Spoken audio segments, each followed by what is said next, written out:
once again with Pikes Peak Athletics, they're more than just swimming and summer camps. They also offer a number of safety certifications and classes. Elise and JC are back to tell us more. Good morning, ladies. All right, we got the mannequins and all the tools out. Before we get to CPR, you also offer swim classes at Pikes Peak Athletics because this is a state-of-the-art facility. What else is going on? Yeah, so we also offer swim lessons for as young as 6 months old. Whoa. And then kiddos transitioning as their toddlers into swim lessons on up through swim team. So they work their way through our program into a pre-swim team class and into our USA club level swim team. And we are a silver medal club. We're one of the largest clubs in the state of Colorado. So we're very proud of what we have to offer at Pikes Peak Athletics. In addition to that, we offer summer swim camps for kids as young as 4 on up through 12. Those summer camps are full of swim lessons. We also offer water safety lessons every single day of swim camp, and then they have a lot of time to practice swimming, and during rec swim time they get to get out and do some crafts and have some fun together. So how can people sign up for these camps? They're also available on our website. We have a registration tab where you can register for swim lessons and our summer swim camps. And you can also register for lifeguard and CPR certification classes. That's why we brought an instructor, Elise. All right, let's get on the floor. Let's do this here, Elise. Okay, well, before we get down, let's talk a little bit about what we're going to need to do. So, initially, let's say at work, most workplaces require you to have some sort of CPR first aid certification.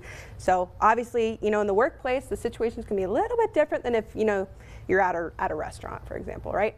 So do you know where your first aid kit is? Yes, it's in the lobby near the sales office. I know. Do you know if you have an AED on site? We do. Okay, so as an employee, that's one of the first things you want to know when you're starting. Where's my first aid kit? Where's my AED? Because in an emergency, let's say, JC, oh my God, she collapses. Oh.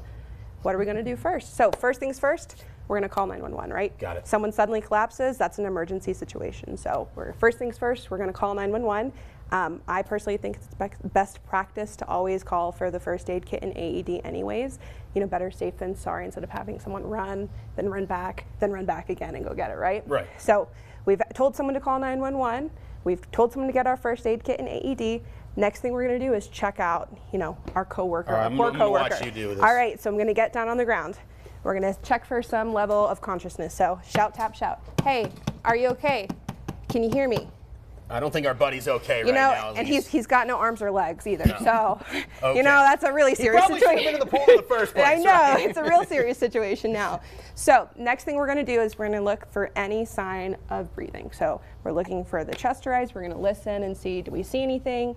Do we see any other injuries besides, the no arms, no legs? It's a biggie. So we see nothing, right? Okay. So, or if you hear nothing, or you hear those shallow gasps, we're going to immediately begin CPR. Okay. So, compressions. We're going to put our hands out right in front of you. Put one hand over the other. You're going to interlace those fingers. All right? So when we do compressions, we want to make sure that our knee is right at that shoulder level. We're locking that finger in, and we're going to put our hands in the center of the chest. You don't necessarily have to lock your elbows, but if you maybe have a weaker upper body, it can help with that, just getting that momentum going. So my shoulders are directly over the body. When I begin the compressions, for an adult or child, I'm going to over 2 inches. For an infant, it'd be about 1.5 inches, okay? So with the mannequin, you're gonna hear a click. So I'm gonna position myself over. Did you hear the click? I did. So we're gonna do 30. 1, 2, 3, 4, 5, 6, 7, 8, 9, 10, 11, 12, 13, 14, 15, 16, 17, 18, 19, 20, 21, 22, 23, 24, 25, 26, 27, 28, 29, 30. Got it. So if we were doing breaths, now is when we would do the breaths. And you tilt that chin up, right? Yep, so we want to open the airway. So that's going to be the 30 compressions to 2 breaths is our typical ratio. So when you seal a mask, you're going to place it, if you have your mask, you're going to be placing it over the mouth and nose. And every lifeguard will have that little red fanny pack. Yeah, you'll see them. Yeah, you'll see them with the fanny pack. Those are important. Yes, and if you don't have one in your first aid kit, you should put one in your first aid kit. Sure. So you're going to seal the mask. So I like to do the C. If that's too difficult, if you have smaller hands, you can also use your thumb on the top and lift the chin with the bottom finger. I prefer to do the C. I get a better seal that way. I'm going to tip the airway open. When we do a breath, we're giving a full breath. So we're not full breath. A little blood. No, you got to use your lungs to help him with his lungs. Exactly. So in. Oh, I can see it rise. Yeah, yes. so you want to let it rise and fall. Fantastic. And then you'll do another breath. So if you don't have a mask and you're not comfortable doing mouth to mouth, so obviously for real mouth to mouth, you would pinch the nose, tilt it up, and cover the mouth fully. Unbelievable. If you did not have that, you're not comfortable, you could still do compression only CPR. And it's just as effective. And as soon as you do that, look, the man comes to life. He's here. alive. Look at this. He's alive. Look at He's him. well. How can people sign up for classes, JC? They just go to our website to the certifications tab. And it's such a great, useful job, right? It's a great summer job. Yes. It is, I love yes. it. Elise, JC, you guys were awesome. Pikes Peak Athletics.